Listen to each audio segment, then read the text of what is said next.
Can we talk about the Ted Sarandos memo for a minute?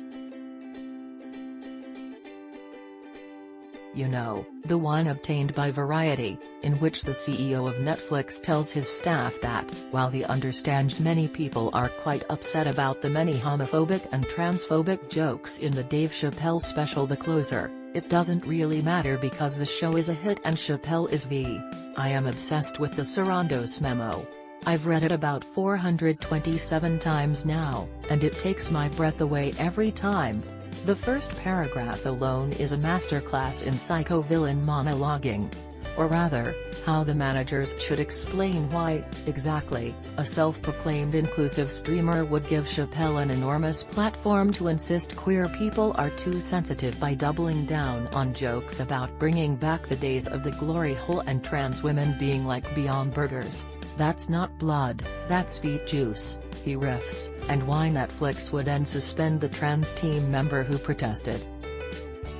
Ted understands that Chappelle's identification with Team TERF, or his tale of beating up a lesbian, which begins with him explaining that he thought she was a man and ends with him pounding her breasts like they were chicken fillets, or his apparent belief that all queer people are white, me.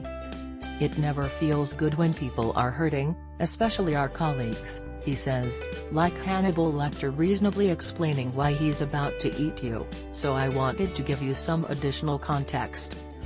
That additional context, though some talent may join third parties in asking us to remove the show, this is never going to happen. Why not? Because Chappelle is one of the most popular stand-up comedians today, and we have a long-standing deal with him.